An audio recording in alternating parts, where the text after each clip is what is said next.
এবার রাসূল বলেন, আলা উখবিরুকুম বিআহলিল জান্নাহ, আমি কি বলবো জান্নাতে কারা যাবে? সাহাবীরা বললেন, বালা ইয়া রাসূলুল্লাহ, বলবেন। আল্লাহর রাসূল বলেন, জান্নাতে তারা যাবে যারা সহজ সরল দিলের অধিকারী। সুবহানাল্লাহ বলেন, সহজ সরল দিলের অধিকারী। ইয়াউমা লা ইয়ানফাউ মালু ওয়ালা বানুন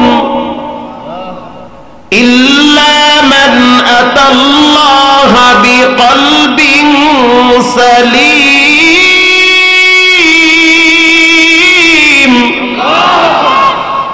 আল্লাহ আল্লাহ মিকুনাত লাইলু নাহার, আল্লাহ আল্লাহ মিকুনাত শামসু হাজার।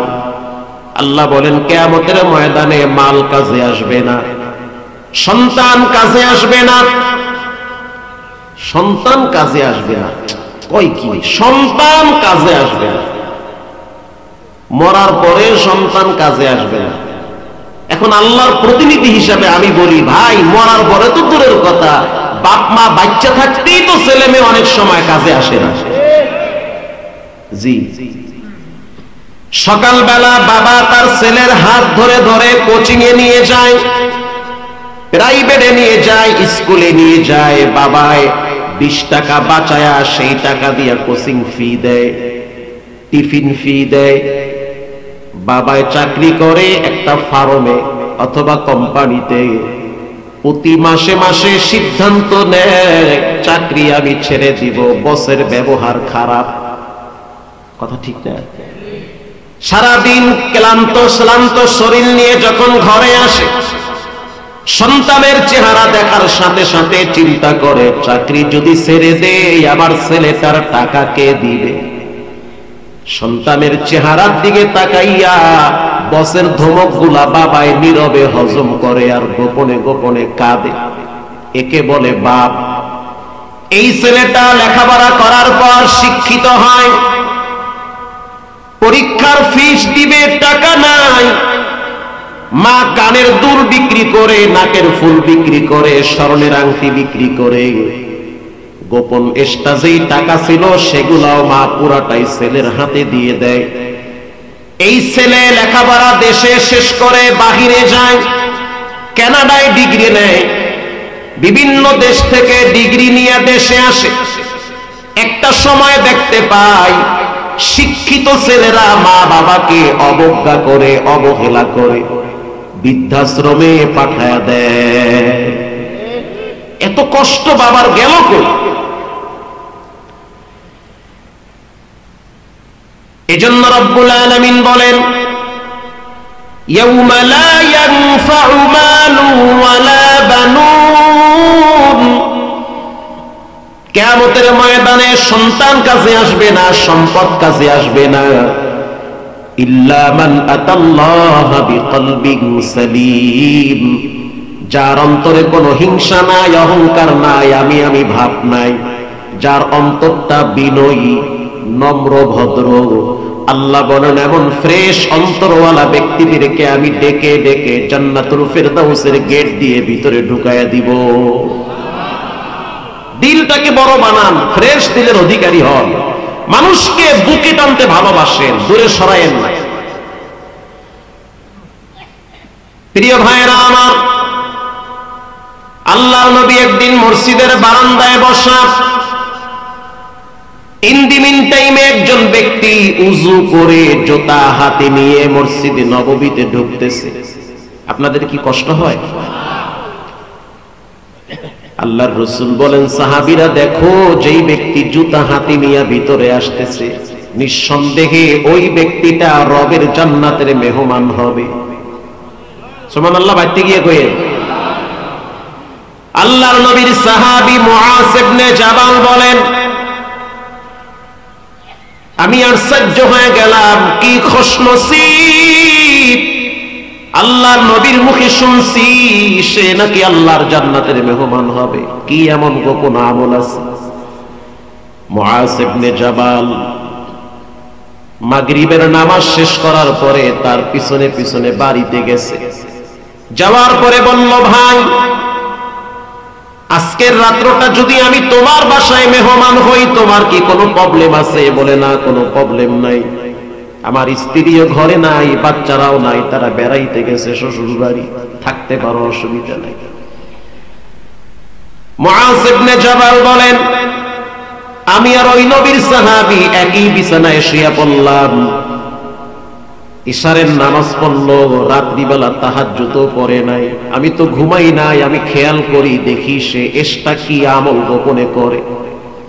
ফজরের নামাজের আযান যখন কানে ভেসে আসলো, আমি তাকায় দেখলাম সে ঘুম থেকে জাগ্রত হয়ে উত্তম রূপে উযু বানায়া এরপরে আমাকে ডেকে উযু করায়া মসজিদে নববীর দিকে নিয়ে গেল। নামাজ শেষ হইল, আবার দেখলাম সে উটেরে পানি খাওয়ায়, দুম্বারে পানি খাওয়ায়, বকরিরে পানি খাওয়ায়। জোহর পর্যন্ত সে জমিনে চাষাবাদের জন্য ব্যস্ত হয়ে গেল। আমি সর্বক্ষণ তাকে ফলো করি, দেখি সে গোপনে কি আমল করে। এভাবে আমি একটানা 3 দিন তার বাড়িতে মেহমান ছিলাম। মেহমান হওয়ার পরে 4র্থ দিন আসরের নামাজের পরে তার হাত আমি চেপে ধরলাম আর বললাম, ও নবীর সাহাবী, 3টা রাত তোমার সাথে ছিলাম, 3 দিন তোমার সাথে ছিলাম, বাড়তি কোনো আমল দেখি নাই। টাইম মতো ফরজ সালাত আদায় করেছ, জমিনে কাজের জন্য বিচরিত হয়েছ, সত্য করে বলো এর বাইরে কোনো এক্সট্রা কোনো গোপন আমল আছে কিনা? ওই সাহাবী বলল, মানেটা কি, কারণ কি, সত্য করে তুমিও বলো। মুআয ইবনে জাবাল বলেন, রাসূলের মুখে শুনছি তুমি নাকি আল্লাহর জান্নাতের মেহমান হবে, তুমি জান্নাতি মানুষ। ওই সাহাবী বলতে আছে, আল্লাহর নবীর মুখে যদি শুনে থাকো এটা আমার জন্য খুশনসিব। মুআয ইবনে জাবাল বলেন, আমি তাকে আবার প্রশ্ন করলাম, ভাই সত্য করে বলেন আমার অগোচরে কোনো আমল করছেন কিনা? সে বলল, না, বাড়তি কোনো আমলের সময় পাই না আমি। রাসূলের মুখে যদি শুনে থাকো যে আমি জান্নাতি মানুষ, তাহলে আমার দিল বলে একটা কারণে হয়তো আমারে জান্নাতি দিয়েছে, সেটা হলো আল্লাহর জাত ও সিফাতের শপথ করে বলি, আমার দিলের ভিতরে কারো প্রতি হিংসা বিদ্বেষ না। আমার দিলে কারো প্রতি হিংসা বিদ্বেষ নাই। মুআয ইবনে জাবাল বলেন, ওই সাহাবীর নাম হলো সাদ বিন আবি ওয়াক্কাস রাদিয়াল্লাহু তাআলা। জান্নাতের 10 জন সাহাবী জান্নাতে যাবে গ্যারান্টি পেয়েছে, আশারায়ে মুবাশশারা, তার ভিতরে সেও একজন। এজন্য অন্তরে হিংসা রাখা যাবে না। ইয়াউমা লা ইয়ানফাউ মালু ওয়ালা বানুন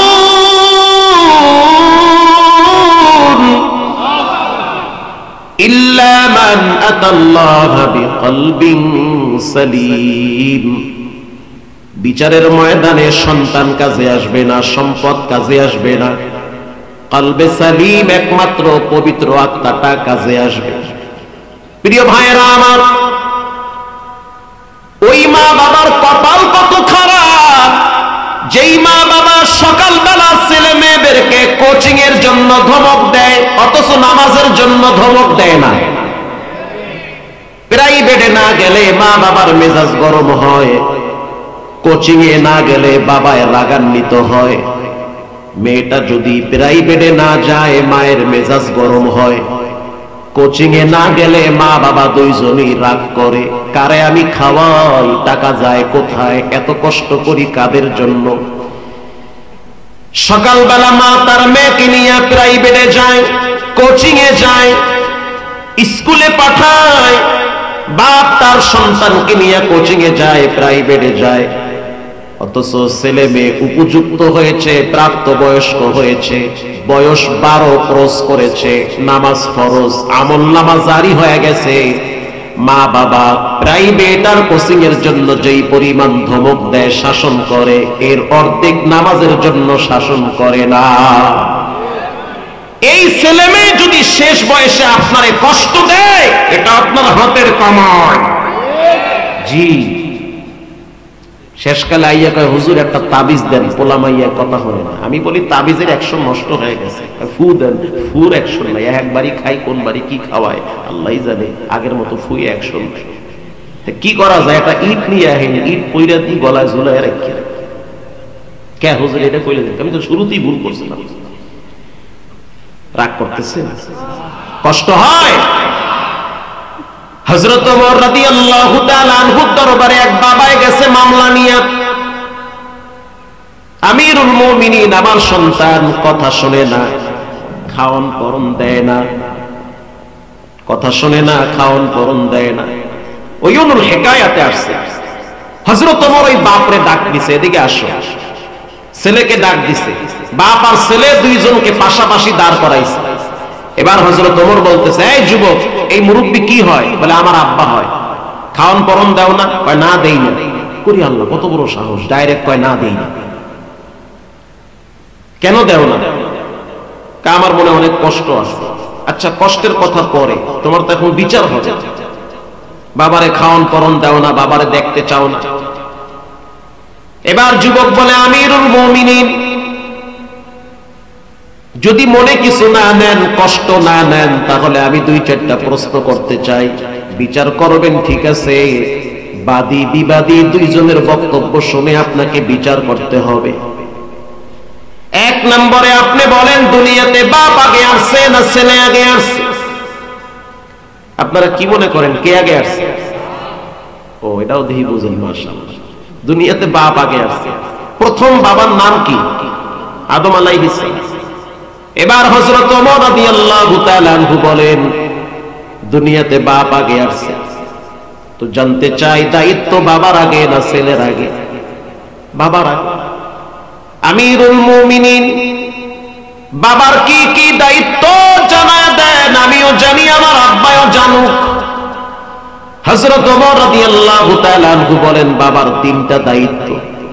বলেন কয়টা? এক নম্বরে বাবার দায়িত্ব সন্তানের জন্য ভালো একটা মা নির্ধারণ করা। কারণ বাচ্চাটা যেই মহিলাটার পেটে থাকবে, পেটটা যেন ভালো হয়। এমন একটা যুগে বসবাস করি, যেই যুগে মা বোন না, সবাইরই কম বেশি অনেকে আছে যাদের লজ্জা শরম নষ্ট হয়ে গেছে। আগে দেখছি মা খালাদের পেটে বাচ্চা আসলে পেট বড় হইলে ঘরে আড়াল হইতো, আর এখন দেখি পেট আর শরীর সহ রাস্তায় নামে। পেট সহ ফেসবুকে আলহামদুলিল্লাহ ছাড়িয়ে যায় যে আইতে আছে। অথচ বদ নজরওয়ালাদের চোখ পড়লে পেটের বাচ্চা উল্টা পাল্টা হবে, এটাও বোঝে না। বাচ্চা দুনিয়াতে আসার পরে নিয়ে গেছে হুজুরের দ্বারে তাহানিক করাইতে। হাদিসের ভাষায় তাহানিক করাও, ফু দিয়ে আনো। হুজুরের দ্বারা লইছে, হুজুর একটা ফু দিয়ে দেন। এমনি তো বউ পেটে বাচ্চা নিয়ে টিকটক বানাইছে, কোন ঝামেলা হয় আল্লাহই জানে। কথা কি বুঝতেছেন? হুজুরে কয় বাচ্চার নাম কি? কয় বাচ্চার নাম তুফান। করে আল্লাহ কয় কি? হুজুরের জোতা দিয়ে মারছে দৌড়। হুজুর হাদিয়া নেবেন না? তোমার হাদিয়া গুল্লি মারি, এই তুফানে আমার ঘর ভাঙছে 7 বার। হযরত ওমর রাদিয়াল্লাহু তাআলা আনহু বলেন, বাবার প্রথম দায়িত্ব ভালো একটা মা নির্ধারণ করা। বাবার 2 নম্বরের দায়িত্ব সন্তানের জন্য ভালো একটা নাম রাখা। কিয়ামতের ময়দানে প্রত্যেকটা সন্তানকে তার বাবার নাম ধরে আল্লাহ ডাকবে। যেমন আমার আব্বার নাম মহিউদ্দিন, আমার নাম মাহমুদুল হাসান, আল্লাহ ডাকবে, মহিউদ্দিনের বেটা আসো, 5টা বিষয়ের হিসাব আমার থেকে দিয়ে তারপরে যাও। আল্লাহু আকবার। এবার আমার সন্তানকে ডাকবে, আসো মাসরুল হাসান, মাহমুদুল হাসানের বেটা মাসরুল হাসান, আসো, 5টা জিনিসের হিসাব আমার কাছ থেকে দিয়ে যাও। লা তাজুলু কদমা ইবনু আদম ইয়াউমাল কিয়ামা। রাসূল বলেন, কিয়ামতের দিন 5টা জিনিসের হিসাব আল্লাহ নিবে। 5 জিনিসের হিসাব না দেওয়া পর্যন্ত এক চুল পরিমাণ মানুষ লড়তে পারবে না। 1 নম্বরে লম্বা একটা হায়াত দিছি, এই হায়াতটারে কোথায় নষ্ট করছো পৃথিবীর কেউ না বুঝলেও একজন বুঝেন, তিনি হলেন কে? 2 নম্বরে তোমাকে যৌবন দিয়েছি, যৌবনটা কোথায় ব্যয় করলা? 3 নম্বরে কেমনে পয়সা কামাইছো? 4 নম্বরে কেমনে পয়সা ব্যয় করছো? 5 নম্বরে তোমাকে যেই জ্ঞান দিয়েছি সেই জ্ঞান অনুযায়ী কতটুকু আমল করেছো? 5 ওয়াক্ত নামাজ পড়া ফরজ, এটা জানে না এমন কোন মানুষ এখানে আছে? 5 ওয়াক্ত নামাজ পড়া ফরজ, এই জ্ঞান আমাদের আছে না নাই? আল্লাহ বলবে জানো? কয় হ জানি, তো কেন মানলি না? আউয়ালু মা ইউহাসাবু বিহিল আবদু ইয়াউমাল কিয়ামাতিস সালাহ, কিয়ামতের দিন সর্বপ্রথম হিসাব হবে নামাজে। যেই যুবক নামাজের হিসাব ফেল করবে, আল্লাহর কসম বাকি সবগুলা হিসাবে সে ফেল করবে। কেউ যদি নামাজের হিসাবে পাশ করে, আল্লাহর রাসূল বলেন বাকি টুকটাক আমল যদি ত্রুটিও হয় রব সেটা মাফ করে দিবে।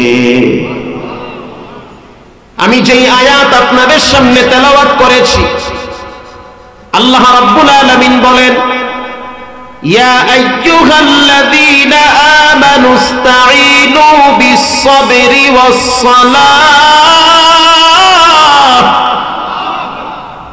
পৃথিবীর মানুষ তোমরা আল্লাহর কাছে সাহায্য চাবা 2টা জিনিসের মাধ্যমে। 1 নম্বরে নামাজ, 2 নম্বরে ধৈর্য। আলোচ্য বিষয় হলো নামাজ আর ধৈর্য। আল্লাহর কাছে সাহায্য চাওয়ার মাধ্যম হলো 2টা। বলেন কয়টা? আরো জোরে বলেন। 1 নম্বরে নামাজ, বলেন 1 নম্বরে কি? 2 নম্বরে ধৈর্য, বলেন 2 নম্বরে কি? তাহলে আপনি বাবার দরবারে, খাজার দরবারে, কেবলার দরবারে গিয়ে চাইলে লাভ কি? লাভ হবে যখন আপনি মসজিদে গিয়ে নামাজ পড়ে ধৈর্য ধরে রবের কাছে চাবেন, ওই আওয়াজটা শুনবেন কে? আল্লাহ রাব্বুল আলামিন বলেন আমার কাছে সাহায্য চাওয়ার মাধ্যম হলো 2টা, নামাজ আর ধৈর্য। ফাতেমা রাদিয়াল্লাহু তাআলা আনহা জুমার দিন আসরের নামাজের পরে তিনি মাগরিব পর্যন্ত ঘরের কোনায় বসে থাকতেন জায়নামাজের উপরে। মাগরিব পর্যন্ত তিনি জায়নামাজে বসে বসে চোখের পানি ঝরাইতেন আর বলতেন আল্লাহ, আপনি আমাকে নবীর পরিবারে জন্মগ্রহণ করিয়ে সম্মানিত করেছেন, আপনি আমার জীবনে হযরত আলীকে দিয়ে সম্মানিত করছেন, আপনি আমার 2টা সন্তানকে জান্নাতের সব যুবকদের সর্দার বানাইছেন, এটা আমার জন্য খুশনসিব। কিন্তু আমি হিসাব করে দেখলাম আমাকে কবরে যেতে হবে একা, থাকতে হবে একা।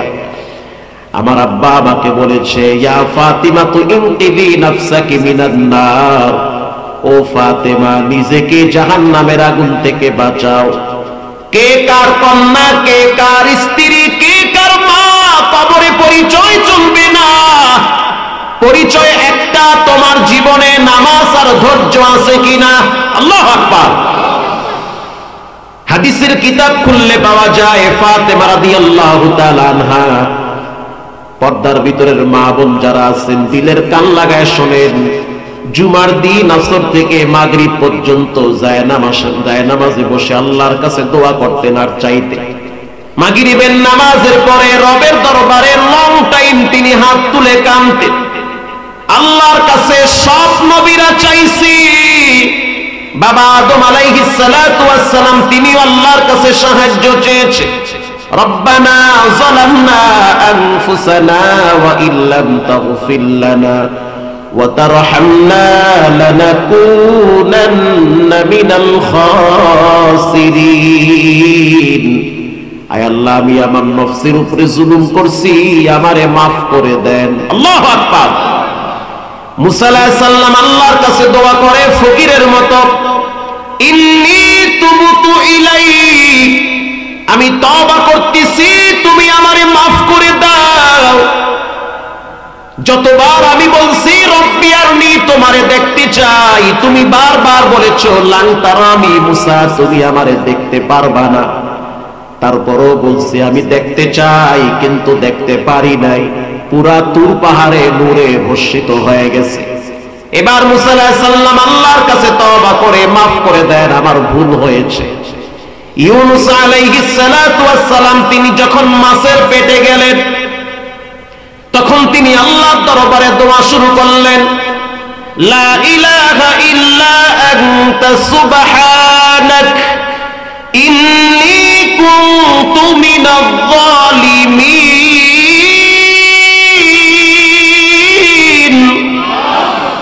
আয় আল্লাহ, আমি তওবা করতেছি, আমি আমার নফসের উপরে জুলুম করেছি, আমাকে মাফ করে দেন। আল্লাহ বলেন, ফাস্তাজাবনা লাহু ওয়া নাজ্জাইনাহু মিনাল গাম ওয়া কাযালিকা নুনজিল মুমিনিন। যখন তুমি মুসিবতে পড়বে, বিপদে পড়বে, যেখানেই থাকো, ডাক যদি রবকে দাও, সেই আওয়াজ শুনবেন কে? শুধু তাই না, পৃথিবীতে এমন কোন নবী নাই যেই নবী রবের কাছে ক্ষমা চায় নাই। শুধু তাই না, ইব্রাহিম আলাইহিস সালাতু ওয়াস সালাম যখন তিনি তার বাবাকে তাওহীদের দাওয়াত দিতেছে, ইয়া আবাতি, ও আমার বাপ, লিমা তা'বুদু মা লা ইয়াসমা, যেই মূর্তির সামনে দাঁড়াইয়া মাথা নত করছেন, সেই মূর্তি কানেও শুনে না, চোখেও দেখে না, কেন আপনি নিজের হাতে মূর্তি বানাইয়া আবার তার সামনে মাথা নত করেন? যখন আপনার কাছে কোনো মুসিবত আসবে, তখন তো এই দেবদেবীরা আপনাকে বাঁচাতে পারবে না। কিন্তু ইব্রাহিম আলাইহিস সালাতু ওয়াস সালামের বাপ নমরুদের চামচামি করতে গিয়া তার ছেলের উপরে ক্ষিপ্ত হয়েছে। এটার দ্বারা প্রমাণিত হয় হেদায়েতের মালিক নবীদের হাতে না, হেদায়েতের মালিক কে? এমনও হতে পারে আপনার ঘরের পুরো পরিবারটাই আল্লাহর দুশমন হতে পারে, আপনাকে একাই লড়তে হবে আল্লাহর পক্ষে। যেই শিক্ষা অতীতের সব নবীর থেকে আল্লাহ দিয়েছে।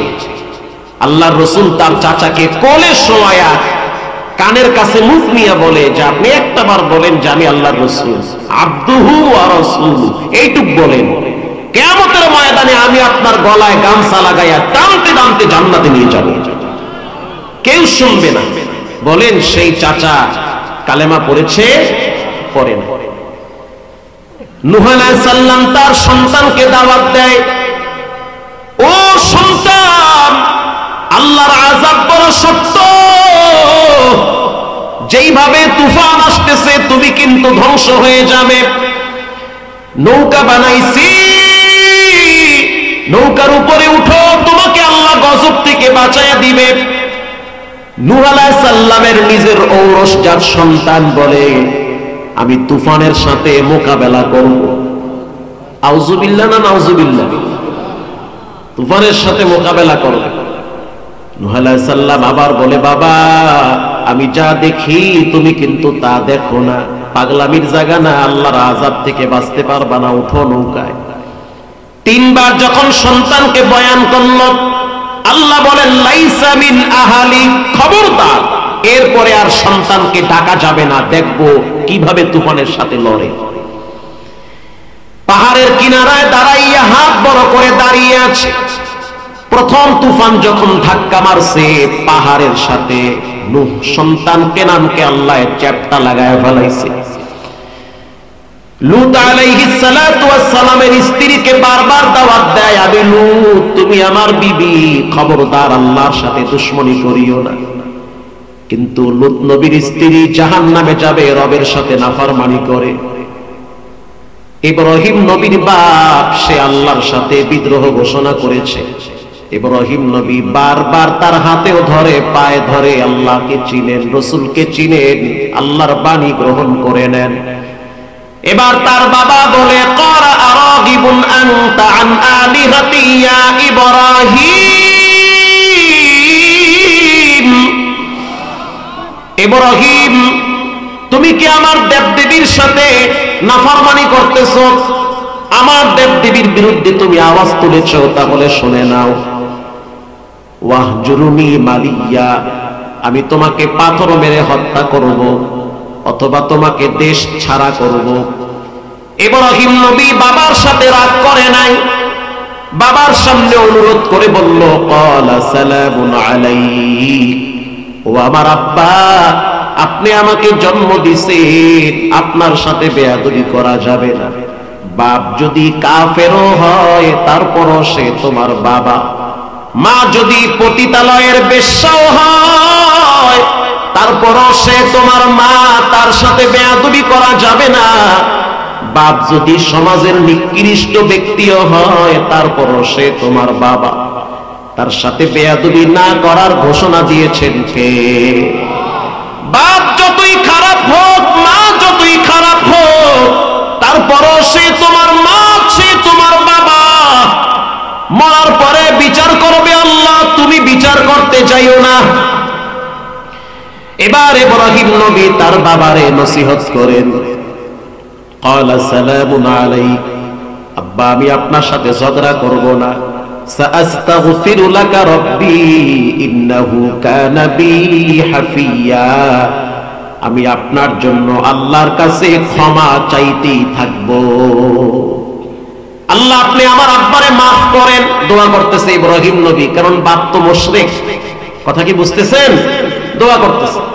আল্লাহ রাব্বুল আলামিন বলেন, ইব্রাহিম এই দোয়া কবুল হবে না, কারণ হেদায়েতের মালিক তুমিও না, হেদায়েতের মালিক কে? কিয়ামতের ময়দানে তাফসীরে রুহুল মানিতে আছে, কিয়ামতের ময়দানে ইব্রাহিম নবীর চেহারা অন্ধকার হয়ে যাবে বাবার টেনশনে। আমার আব্বাই কই? আজকে আল্লাহ না জানি আমার আব্বারে কোন শাস্তি দেয়। আল্লাহ রাব্বুল আলামিন ইব্রাহিম নবীর বাবাকে একটা প্রাণীর আকৃতি দান করবে। শুধু তাই নয়, জাহান্নামের ফেরেশতারা সেই প্রাণীটিকে জাহান্নামের মাঝখানে ফালাবে। ইব্রাহিম নবীর চেহারায় যেন বাবার আকৃতি না দেখে, কারণ বাবারে দেখলে তো তার মায়া লাগবে। তাহলে চিন্তা করে দেখেন, প্রত্যেক নবীরা তো ক্ষমা চাইছেন একজনের কাছে, তিনি হলেন কে? এবার বুখারী শরীফের হাদিস শুনেন। মা আয়েশা বলেন, একদিন রাত্রিবেলা প্রচুর ঠান্ডা পড়তেছে, কুয়াশার কারণে মদিনার অলিগলি একেবারে অন্ধকার হয়ে গেছে, কিচ্ছু দেখা যায় না, প্রচুর শীত।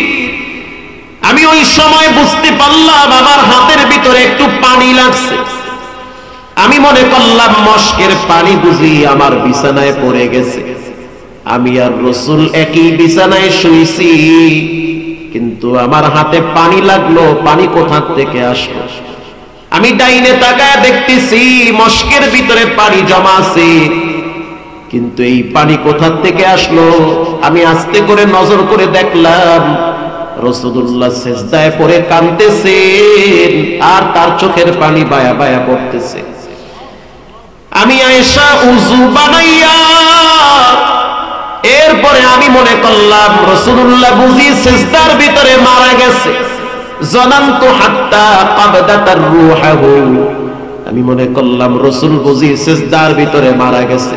আমি পায়ের ভিতরে হাত দিয়ে একটু ডলা মারছি, আল্লাহর নবীর পাও নড়ে না, বডিও নড়ে না, পুরো শরীর মনে হয় মৌমাছির চাকের মতো জমে আছে। আল্লাহু আকবার! কি নামাজ, কি রবের দরবারে সাহায্য! আমি আয়েশা লম্বা টাইম নবীজির পিছনে দাঁড়ায় ছিলাম। এরপরে আমি দেখলাম রাসূলুল্লাহ মাথাটা সিজদার থেকে উঠাইল। এরপরে আল্লাহর হাবিব লম্বা টাইম তিনি বসে বসে দোয়া পড়ল। ডানে বামে সালাম ফিরাবার পর আমি আয়েশা তাকায় দেখলাম রাসূলুল্লাহর চোখের অশ্রু বায়া বায়া, দাড়ি ভিজে, জামা ভিজতেছে। আমি প্রশ্ন করলাম, মা ইউবকিকা ইয়া নবী আল্লাহ, এত কেন কাঁদেন? আপনার চোখের অশ্রু কেন বেয়ে বেয়ে পড়ে? আল্লাহর রাসূল বলেন, আফালা কুনু আবদান শাকুরা, আমি কেন আল্লাহর শুকরগুজার বান্দা হব না? আল্লাহর নবী রবের দরবারে শুকরিয়া আদায় করে নামাজ পড়ে, আর আমাদের দেশের মুসলমানের সন্তানরা বিবাহের অনুষ্ঠানে শুকরিয়া আদায় করে গান বাজনা ডেক সেট বাজায়া। পোলারে মুসলমানি করাইছে, এর লেগে 3টা ডেক সাইন না ধুমায়া হিন্দি গান বাজাও, বরকত বাড়াইবে। আছে না নাই? এবার আপনারা বলেন, সাহায্য চাইতে হবে একজনের কাছে, তিনি হলেন কে? আল্লাহর দরবারে সাহায্য চাওয়ার মাধ্যম দুইটা। এক নম্বরে নামাজ, বলেন এক নম্বরে কি? মুকুম চুস্তি নামাজে পাঞ্জে গানা ফাওয়াইলুল লিল মুসাল্লিনাল্লাযিনা। শ্রেষ্ঠ ইবাদত নামাজ। নামাজ এমন একটা ইবাদত, নামাজের দ্বারা কি হয়? নামাজের দ্বারা শরীরের সবচেয়ে বড় ব্যায়াম হয়। এটা দুনিয়া বিলাইনি উপকার। নামাজের দ্বারা কি হয়? নামাজের দ্বারা আখিরাতের লাইনে আল্লাহ তাআলা তার রিজকে প্রশস্ততা দান করেন। নামাজের দ্বারা কি হয়? নামাজের দ্বারা প্রথমে তার দিলে আল্লাহ মানসিক শান্তি দেয়। যেই লোকটা ফজরের নামাজ পড়ে ওর দিলে যেই শান্তি, যে ফজর পড়ে না ওরে কোটি টাকার মালিক বানাইতো এত শান্তি পাইবে না। ওর টেনশন থাকে জোহরের আগে যদি মরণ হয় তো কোন চেহারা নিয়ে আল্লাহর সামনে খাড়াইবে। নামাজের বিভিন্ন কোয়ালিটি আছে, মুসল্লিদের ভিতরেও যেমন কোয়ালিটি আছে, নামাজেরও বিভিন্ন ভাগ আছে। ফরজ নামাজ, সুন্নত নামাজ, ওয়াজিব নামাজ, সুন্নতে মুআক্কাদা আছে না নাই? তো মুসল্লিদের ভিতরেও কিছু মুসল্লি আছে শুকুর আলী। শুকুর আলী মানে হেরা শুকুর করে নামাজ পড়ে আর বাকি সপ্তাহে পড়ে না। আবার এই শুকুর আলীর মধ্যে দুইটা ভাগ আছে। একটা ভাগ হয়েছে এরা খালি ফরজটা কোনো মতে খুতবার আগে গিয়ে হাজিরা দেয়, এরপরে সালামটা ফিরে গিয়ে আর একজনের জুতা নিয়ে দৌড় মারে। কথা কর না। আর এক কোয়ালিটির আছে যে এরা জুমার দিন গিয়ে আগে ভাবসাব দেখে যে মসজিদে খাওয়ান টাউন আছে কিনা। যদি দেখে মিষ্টি আর জিলাপি আছে, ফরজও পড়ে, সুন্নতও পড়ে, 2-4 রাকাত নফলও পড়ে। ইমাম সাহেব কিও ভাই জান না কাকা আল্লাহর ঘরে বয়ে থাকলে সওয়াব বেশি না? কিসের সওয়াব? খাওয়ার লোকে বয়ে দিছে নাই। আরে ভাই কেরানি বলছে জুমার দিন মিষ্টি নিয়ে মারামারি করতে গিয়ে একটা জায়গায় ডেট বানাইয়া লাগছে। আবার কিছু মুসল্লি আছে যে মরার দরে নামাজ পড়ে, এই বুঝি মরণ আইছে এই ডরে তাড়াতাড়ি টুপি টেপি যা আছে জিরা বিরা কোনো মতে মাথায় দিয়ে আল্লাহর দেখে আল্লাহ তো ভালো হয়ে গেছে। যেমন গত 2-3 বছর আগে লঞ্চে বরিশাল যাইতেছে, তো লঞ্চে উঠে দেখতে আসি সবাই তাস খেলায়, বেশিরভাগই তাস খেলাইতেছে। এত বড় বড় দাড়ি নিয়ে তাস খেলায়, লুডু খেলায়, রামবো হিন্দি গান চলতে আছে, সব মাইয়া পোলা বউ বিডি মিল্লা বয়ে বয়ে দেখতে আছে। ও মাইয়াও দেখে বাপেও দেখে, কি সাপ! হ্যাঁ, লজ্জা শরম আছে? খাইছে সব, লজ্জার মাথা খাইয়ে লাইছে। তা আমরা 2-4 জনে গিয়ে কইলাম চাচারা নামাজ পড়বেন? যার নামাজ হেদ্দারে, যার কবর হেদ্দারে। কথা তো ঠিক আছে, যার নামাজ হেদ্দারে, যার কবর হেদ্দারে। আচ্ছা ঠিক আছে, একবার কইয়ে লাভ নাই, অকুত্তাল্লা সোজা হইবে, বইয়ে বইয়ে টিভি দেখবে, বইয়ে বইয়ে তাস খেলাইবে। নামাজের কথা কইলে কইবে আমার কাপড়ের সমস্যা, কে তোমার কাপড়ে কি আরেকজনে মরছে? কথা কর না। প্যান্টের সমস্যা, কেন তোমার প্যান্টে কি সমস্যা? তোমার প্যান্ট তুমি পড়ছো, আরেকজনে কি মুইতে দিয়েছে যে তোমার প্যান্টের সমস্যা? মুসলমানের প্যান্টের সমস্যা হবে কেন? সে তো মুইতে পানি লয়। কথা কর না। তা সমস্যা কি তোমার? সমস্যা ওখানে আমার, সমস্যা আমার মনে। তো নামাজ শেষ, ওই 4 তলায় কেবিনে গিয়ে হইয়ে রয়েছি। চাঁদপুর মোহনায় গিয়ে হঠাৎ ভাই একটু কমায় দেন, মাশাআল্লাহ একটু কমায় দেন, মনিটরের সাউন্ডটা একটু দেন। 4 তলায় গিয়া শুয়ে রয়েছে। চাঁদপুর মোহনায় কিন্তু যে কোনো লঞ্চ গেলে একটু ডাইনে বামে লড়াচড়া করে, বিশাল মুখ যেখানে ইলিশ মাছের বাচ্চা দেয়। হঠাৎ ঝড় তুফান শুরু হয়েছে, লঞ্চ দেখিও খাট লড়ে, ফ্যান লড়ে, এসি হুজ্জা লড়ে। সমস্যা কি? কি লঞ্চের ভিতরে কি জিন আছে নাকি? পরে দরজা খুললে দেখি ওরে আল্লাহ, তুফানের বাড়ির ঠেলায় নিচ তলায় দেখলাম পানি ঢুকতে আসছে। একটু পরে দেখলাম ওই চাচারা বড় বড় দাড়ি নিয়ে যে তাস খেলাইতেছে, অনেকে দেখলাম মাথায় সিরা টুপি দিয়ে লম্বা একটা তসবি লইয়া উপরে উঠতে কয় সব্বি আল্লাহ, সব্বি আল্লাহ, সব্বি আল্লাহ। মানে সুবহানাল্লাহ রব্বি আল্লাহ ভুলে গেছে। এইটা যে পড়া লাগে কোন জায়গায় এইটাও ভুলে গেছে, কারণ মরণ যখন ঘুনাইয়া তখন কিন্তু দোয়া কালামও মনে থাকে না। কথা ঠিক না বেটি? চাচারা গেলাম, কি চাচা? বাবা অবস্থা খুব খারাপ, আল্লাহ যেন ইমানের সহিত মরণ দেয়। তো এশারের নামাজ কই? কাম ধরছি আর জীবনে নামাজ ছাড়ব না। তাহলে এরা হয়েছে মরার দরে নামাজ পড়া। কথা কন না। গত বছর ডিসেম্বরের 1 তারিখ জামালপুর থেকে বয়ান করে ঢাকায় ঢুকতেছি, তো ফজরের নামাজ পড়লাম সাভার বেবি স্টার মসজিদে। তো ভিতরে ঢুকতে পারতেছি না, জন্মের শীত কুয়াশা, কিন্তু মানুষের এত গ্যাদারিং, উজুখানায়ও জায়গা নাই, সিরিয়ালে খাড়াই রয়েছে উজু করতে গিয়ে। সুবহানাল্লাহ, এই আমারই বয়সে তো আমি জীবনে দেখিনি ফজরের টাইমে উযুখানায় সিরিয়াল ধরা লাগে। সিরিয়াল ধরা লাগে, ট্যাঙ্কির পানি তো কমে না, উযুই করতে হয় না মানুষে, মুসল্লি নেই ফজরের টাইমে। তো খাদেমরা কইলাম এত মুসল্লি, হুজুর রেডি আইছে মরার পরে মসজিদে, একটু আগে ভূমিকম্পে ধাক্কা মারছে, টের পান না, বিল্ডিং লড়ছে, এই পোলাপান্ডি চিন্তা করছে বিল্ডিং এ সিপাই করে মরিয়া লাভ কি, মসজিদে গিয়া দরবেশ হয়ে মরবে। এরে কয় মরান নামাজ, এরে কি কয় তেইরুন নামাজ পড়লে হইবে। আবার হেদিন কবে জানি এক মসজিদে নামাজ পড়লাম, তাবলিগ আলাদা করছে কি ধরে একটা রলে এসে মসজিদে নামাজ পড়, আমি পারি না, পারবি ভালো করি পড়। নামাজে খারাইছে, হঠাৎ মোবাইল বাজছে উঠছে, আমি নামাজে আছি পরে বলবে। আল্লাহু আকবার, নামাজ আছে, শেষ নামাজ। তো অনেকে নামাজ তো জানি না, এনে যদি আমি 10 জন রিজিকাই দোয়াই কেমন কবে হুজুর এটা খায় না, মাথায় দেয় আল্লাহ জানে। এরকম এক মজার কথা, কষ্ট হয় আপনাদের। 3 পণ্ডিত পদ্মা নদী পাড়ি দিবে, তেনোটাই পণ্ডিত, তেনোটাই নামাজ পড়ে না, কিন্তু এমন সিফায় পড়ছে এখন না মরে না বাঁচে। এরকম কিছু সময় হয় না? নদী পার হওয়ার সময় নদীর মাঝখানে গেল, হঠাৎ নদীর মাঝখানে ঝড় তুফান শুরু হয়ে গেছে। এবার 3 জন পণ্ডিত চিন্তা করলো যে কিভাবে নদী পার হব। সূর্য ডুবে যাচ্ছে, মাগরিবের টাইম হয়ে গেছে, হয়তো ওপার যেতে পারবো না। বরাবর না গিয়া দেখিল নৌকা আস্তে আস্তে সাগরের মোহনার দিকে যায়।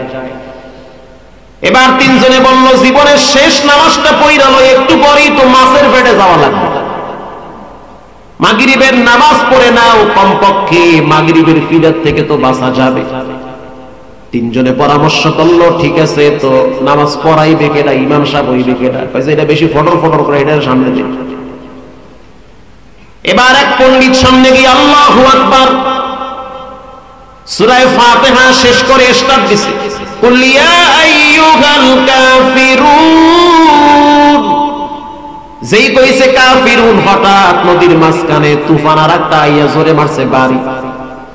পিছনে যেই 2 জন খারাইছে এরাও কিন্তু পণ্ডিত, একটা আর একটা গুদা দিয়ে কয় সব তো ইয়া খারাইস, তুফানে বাড়ি মারছে।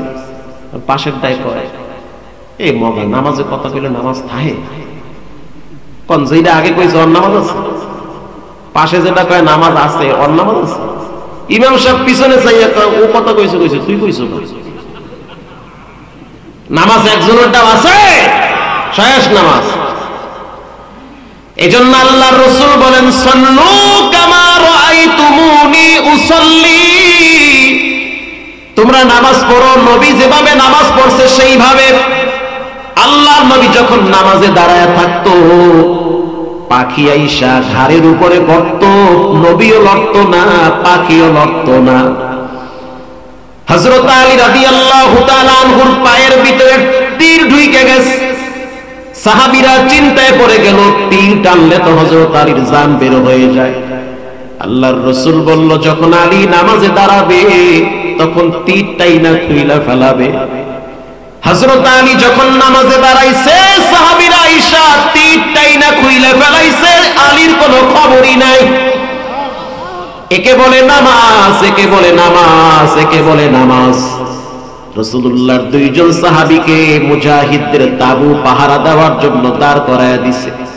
একজনের নাম সাদ বিন আবি ওয়াক্কাস রাদিয়াল্লাহু তাআলা আনহু, আরেকজনের নাম তালহা রাদিয়াল্লাহু তাআলা আনহু। 2 জন সাহাবী চিন্তা করলো 2 জনই যদি পাহারা দেই হয়তো ঘুম চলে আসবে, তার চেয়ে একজন ঘুমাও আর একজন দাঁড়ায় দাঁড়ায় মুসলমানদের তাবু পাহারা দাও। সাদ বিন আবি ওয়াক্কাস ঘুমিয়ে গেল। আল্লাহর নবীর সাহাবী তালহা রাদিয়াল্লাহু তাআলা আনহু চিন্তায় পড়ে গেল, সে তো ঘুমাইছে, আমি দাঁড়ায় না থাইকা তার চেয়ে আমি নামাজে দাঁড়ায় থাকি। সে এবার নামাজে দাঁড়িয়ে আছে।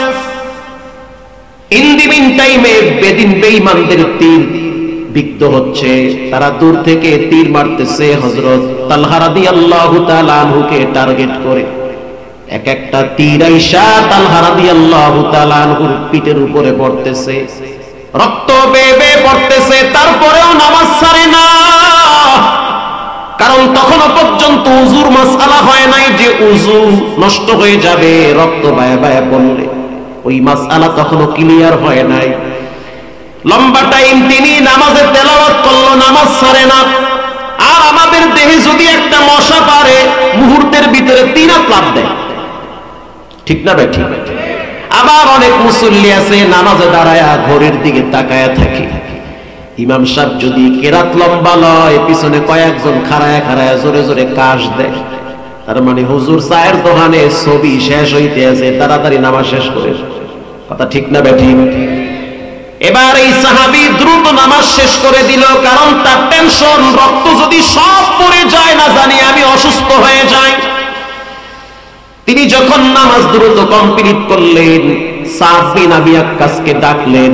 তাকায়া দেখলো দেহের রক্ত বায়া বায়া পাহাড় ভিজতেছে। প্রশ্ন করলো, তুমি নামাজ কেন ছাড়ো নাই? তালহা রাদিয়াল্লাহু তাআলা আনহু বলেন, নামাজে দাঁড়াইয়া কোরআন তেলাওয়াত করতে এত মজা। বাচ্চারা যেমন আইসক্রিম খাইতে মজা পায়, স্বাদ পায়, জিহ্বায় লাগায়, এর চেয়ে বেশি মজা নামাজে দাঁড়ায়া কোরআন তেলাওয়াত করতে। রমজান মাসে বাইতুল্লাহ শরীফে আমি প্রায় যাই। 30 লক্ষ মুসল্লি বাইতুল্লাহ দাঁড়াইয়া আল্লাহর কোরআনের তেলাওয়াত শুনে। 3 ঘন্টা লাগে তারাবি নামাজ শেষ হইতে, একটা মানুষও কাশাকাশি করে না। যখন শায়েখ আব্দুর রহমান তেলাওয়াত করে মনে হয় যেন সবেমাত্র আল্লাহর কোরআন নাজিল হইতেছে।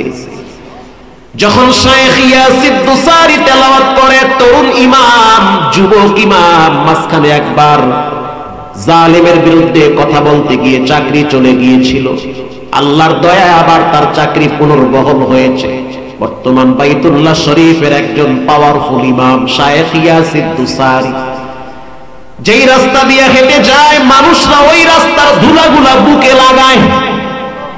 এই রাস্তা দিয়ে কোরআন হাইটা গেছে, তাজা কোরআন। নবীর যুগে কোরআন শুনি নাই। ইয়াসির দুসারি যখন কোরআন পড়ে তখন মনে হয় জিবরাইল আয়াত নাজিল করে। এত মজা লাগে নামাজে কোরআন তেলাওয়াত শুনতে পড়তে। কোরআনের মজা বুঝতে হইলে রমজানে বাইতুল্লাহে থাকা লাগবে, কারণ মানুষ দাঁড়ায় দাঁড়ায় কোরআন পড়ে, বাচ্চারা নামাজের ভিতরে দাঁড়ায় দাঁড়ায় চোখের পানি ছেড়ে কাঁদে। প্রিয় যুবক ভাইয়েরা আমার, জীবন চলে গেল, কোনোদিন নামাজ ছাড়া যাবে না। 2 নম্বরে ধৈর্য ধরা লাগবে। ধৈর্য 3 প্রকার। আমি একেবারেই শেষের দিকে চলে আসছি, বিরক্ত হবেন না, কষ্ট হয়। 10-15 মিনিট আপনাদের থেকে একটু সময় নেই। ধৈর্য 3 প্রকার। বলেন ধৈর্য কয় প্রকার? 1 নম্বরে আস-সাবরু আলা তাআ, ইবাদতের ক্ষেত্রে ধৈর্য ধরা। ইশারের নামাজ পড়ছেন, আবার ফজরের নামাজ পড়া লাগবে, কষ্ট কিন্তু মোটেও কম না। শীতের ভিতরে কম্বল ফালাইয়া ঠান্ডা পানি দিয়া উযু কইরা কুয়াশার ভিতরে মসজিদে গিয়া হাজিরা দেওয়া ধৈর্যের দরকার। আবার ফজরের নামাজের পরে অপেক্ষায় থাকা লাগবে যোহরের নামাজ। আস-সাবরু আলা তাআ, আস-সাবরু আলাল মাসিবাত। বলেন ধৈর্যের সহিত নামাজ পড়ো। 2 নম্বরে গুনাহের ক্ষেত্রে নিজেকে বাঁচায় রাখাটা ধৈর্যের পরিচয় লাগে। যখন আপনাকে একটা মেয়ে গোপনে প্রেমের প্রস্তাব দিচ্ছে, আপনি জানেন তার সাথে দেখা করতে গেলে আমার পাপ হতে পারে, আপনি স্পষ্ট জানায় দেন, ইন্নী আখাফুল্লাহ, আমি একজনকে ভয় করি। তিনি হলেন কে? রাসূলুল্লাহর একজন সাহাবী হযরত ওমর রাদিয়াল্লাহু তাআলা আনহু, তার শাসন আমল চলতেছে। একজন ধৈর্যশীল যুবকের ঘটনা শুনেন। যুবকের বাবা আছে, মা নাই। তো বাবার এত ভক্ত, নিজের হাতে প্রতিদিন সকালবেলা বাবার হাতে পায়ে তেল লাগায় দেয়। বাবায় খুব খুশি। জুমার দিন একদিন যুবক বাবার হাত পায়ের নখ কেটে দিতেছে। এবার তার বাবায় আনন্দে আত্মহারা হয়ে বলতে আছে, বাবা তুমি আমার সন্তান, এটা আল্লাহর দেওয়া নিয়ামত, আবার নেককার সন্তান। তোমার মা নাই তো কি হয়েছে, তুমি আমার যে খেদমত করো, তোমার প্রতি আমি এত খুশি, আমার দিল বলে তোমার জন্য রব জান্নাতের গেট খুলে রাখছে। এবার সেই বাবা বলতে আছে, সন্তান বলো তোমার জন্য আমি কি দোয়া করতে পারি? আল্লাহর রাসূল বলেছেন, সন্তানের জন্য বাবায় যদি দোয়া করে সেই দোয়া রব ফিরাইয়া দেয় না। তা আমি তোমার আব্বা, বলো কি দোয়া তোমার জন্য করতে পারি? এবার যুবক বলতে আছে, বাবা আপনি আমার জন্য দুইটা দোয়া করেন। এক নম্বরে, আল্লাহ যেন আমাকে ঈমানের সহিত মৃত্যু দান করে। আরো জোরে বলেন, আমি ঈমানের সহিত মরতে চাই। এমন যেন না হয় যে হঠাৎ মৃত্যু, জবানে কালেমা আসতেছে না, হঠাৎ মরণ যেন আমার না হয়, আমি যেন ঈমানের সহিত মরতে পারি। দুই নম্বরে, আমার রব আমাকে যেন মৃত্যুর পরে জান্নাতে দুইটা এরিয়া দান করে, মানে দুইটা জান্নাত দান করে। জান্নাত মূলত একটা গেট হলো 8টা, কিন্তু বিভিন্ন এলাকা আছে, এরিয়া আছে, স্তর রয়েছে। আল্লাহু আকবার। এবার সেই মুরব্বী দোয়া করতে আছে, মালিক আপনি আমার সন্তানকে মাফ করে দেন, আমি আমার সন্তানের উপরে খুশি। আমার সন্তান আমার মাথায় তেল লাগায় দেয়, কাপড় ধুয়ে দেয়, আমার সন্তান আমার হাত পায়ের নখ কেটে দেয়, আমি আমার সন্তানের উপরে খুশি আছি। তুমিও খুশি হয়ে যাও, তুমি আমার সন্তানকে মৃত্যুর সময় ঈমান নসিব করিও। পিছনের সন্তান বলতে আছে আমিন, তার মানে দোয়া কবুল করেছেন কে? এবার বাবা বলতে আছে, আল্লাহ তুমি আমার সন্তানের মনের আশা পূরণ করো, তার মৃত্যুর পরে দুইটা জান্নাত তাকে দান কইরো। ছেলে বলতে আছে আমিন। এই সন্তান প্রতিদিন এক মাজুজি তার বাড়ির গোলাম ছিল, সকালবেলা প্রতিদিন উটেরে পানি পান করানোর জন্য তার মালিকের বাড়িতে কাজে যেত। পাহাড়ি অঞ্চল, দেখতে অনেক সুন্দর, সুদর্শন যুবক, ক্যারেক্টার অনেক ভালো। ভালো জিনিসের প্রতি মানুষের নজর আছে না নাই?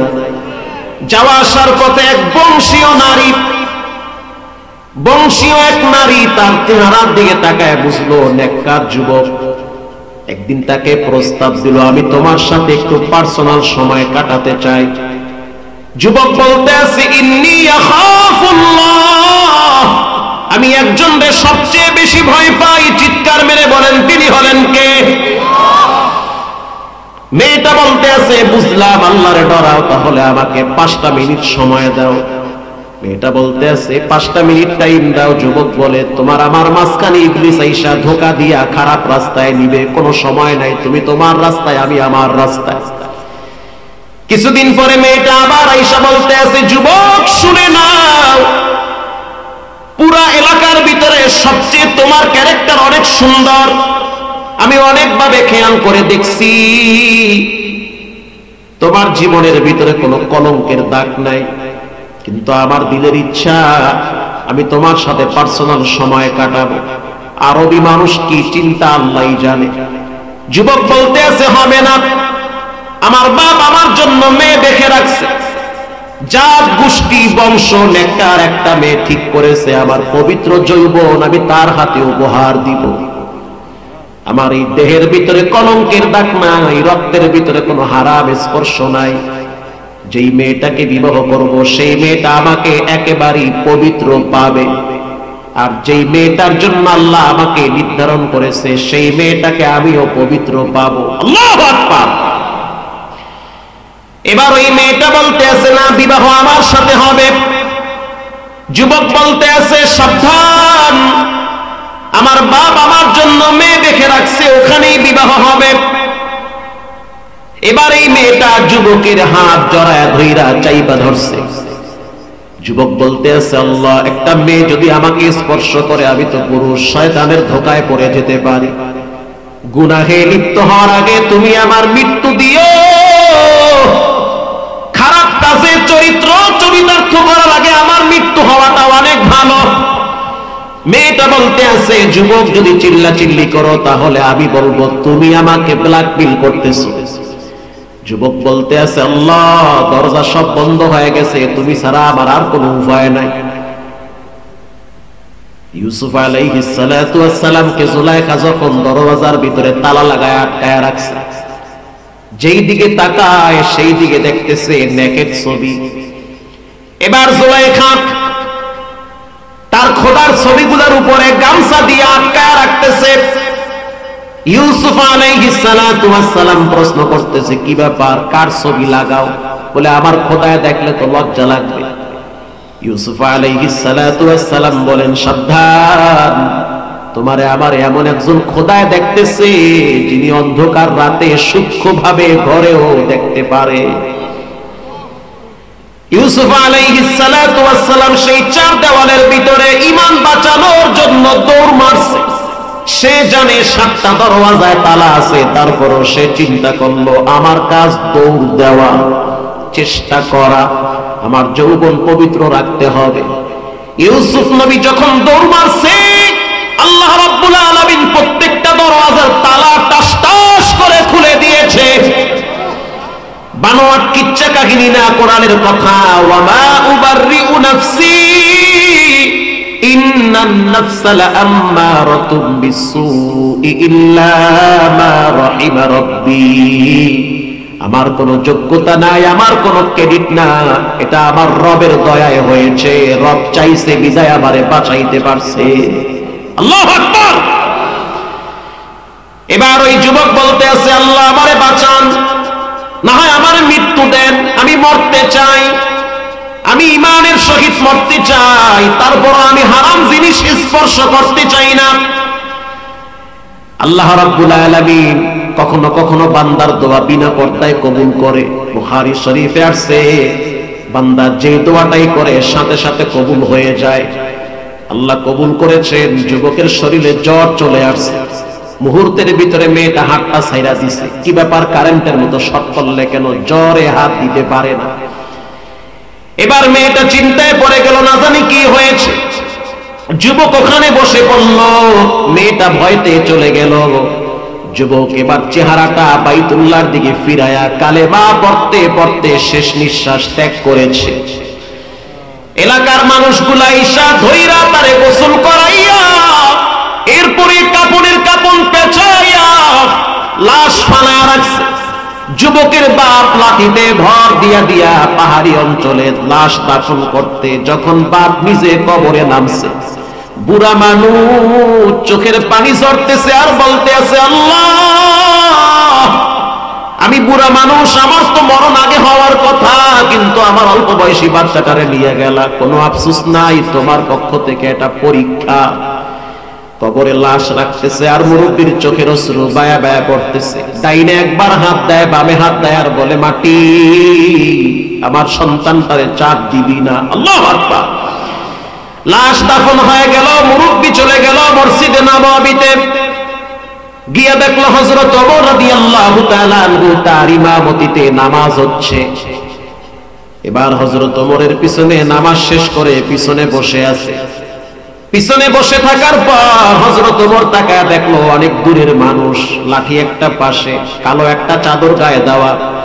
হযরত ওমর নামাজের মুসাল্লা থেকে উঠা তার কাছে গিয়ে বলল, কোথা থেকে আসছেন আপনি? বলে, আমি পাহাড়ি অঞ্চল থেকে আসছি। আপনার সন্তানের নাম? যখন বললাম আমার সন্তানের নাম হলো আব্দুল্লাহ বিন আওয়াম আল বুখারী, আমি অনেক দূরের মানুষ, এখানে আইসা বসত বাড়ি করছি। হযরত ওমর রাদিয়াল্লাহু তাআলা আনহু বলতে আছে, তোমার ছেলেকে তো আমি চিনি, তার চরিত্রের ঘেরান পুরা মদিনার মানুষের নাকে নাকে লাগানো আছে। তোমার সন্তানকে আমি চিনি, তার চরিত্রের ঘেরান পুরা মদিনার মানুষের নাকে নাকে লাগানো আছে। উত্তম চরিত্রের অধিকারী। কই তোমার সন্তান? বলে, ওমর, আমার সন্তান তো কবরে গেছে। হযরত ওমর বলতে আছে, কেমনে গেল? বলে, শুনছি একটা মেয়ে নাকি বারবার ডিস্টার্ব করত, তো এক সময় তার জ্বর উঠছে, রাস্তায় পড়ে আছে পাহাড়ি অঞ্চলে, এরপরে দাফন দিয়া ফালাইছি। হযরত ওমর বলতে আছে, আমারে কেন বললা না? আমি তো তোমার সন্তানের জানাজায় অংশগ্রহণ করতাম। চলো তোমার সন্তানের কবরের কিনারায় যাই। যখন কবরের কিনারায় গেল, হযরত ওমর দাঁড়ায়া কোরআন থেকে একটি আয়াত পড়ল, ওয়া আম্মা মান খাফা মাকামা রাব্বিহি ওয়া নাহান নাফসা আনিল হাওয়া। আল্লাহর ভয়তে যারা গুনাহ থেকে নিজের বাঁচায় রাখে, আল্লাহ তাদেরকে মাওয়া নামক জান্নাত দান করে। এবার কবরের ভিতর থেকে যুবকের কণ্ঠের আওয়াজ রব্বুল আলামিন ভাসায়া দিছে।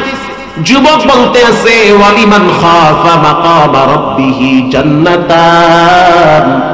ওরে ওমর শুনে নাও, গুনাহ থেকে বেঁচেছিলাম ধৈর্যের সহিত, ধৈর্য হারাই নাই।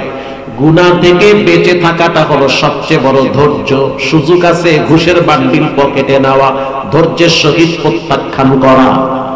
কথা ঠিক না বেঠিক? সুযোগ আছে অনেক অপরাধ করা, কিন্তু ধৈর্যের সহিত নিজের থেকে ওগুলা বিদায় করা। আমার বাবার দোয়া কবুল হয়েছে, আমার রব আমাকে জান্নাতের ভিতরে দুইটা উত্তম স্তর দান করেছে। এজন্য যুবক ভাইরা আমার, আল্লাহর কাছে সাহায্য পাইতে গেলে দুইটা জিনিস লাগবে। এক নম্বরে নামাজ, দুই নম্বরে ধৈর্য, তিন নম্বরে সবরু আলাল মাসিবা। সন্তান মারা গেছে, জোরে জোরে চিৎকার মাইরা কান্দেন না, ধৈর্য ধরে। আপনার কাছে আপনার সন্তান যেই পরিমাণ ভালো থাকবে, রবের কাছে এর চেয়ে বেশি ভালো থাকবে। আব্বাস রাদিয়াল্লাহু তাআলা আনহু মরে গেছে, লাশ পড়ে আছে। জানেননি তার সন্তানের নাম কি? আব্দুল্লাহ, রাইসুল মুহাদ্দিসিন, রাইসুল মুফাসসিরিন। আব্দুল্লাহ ইবনে আব্বাস মারা গেছে। ইবনে আব্বাস যখন মৃত্যুবরণ করলো, ছেলে বসে বসে কান্দে। নবীজির চাচা মারা গেছে, ছেলে কাঁদতেছে। গ্রাম্য কৃষক আইসা বলতে আছে খায়রুল লিল আব্বাস আজরুকা বাদাহু ওয়াল্লাহু খায়রুম মিনকা লিল আব্বাস। কেন কাঁদো? তোমার বাপ তোমাদের কাছে যে যতটুকু ভালো ছিল, তোমার চাইতে তোমার রবের কাছে এর চেয়ে বেশি ভালো থাকবে। আল্লাহু আকবার বলে। ওরে সুবহানাল্লাহ, কয় কি? খায়রুল লিল আব্বাস আজরুকা বাদাহু আল্লাহু খায়রুম মিনকা লিল আব্বাস।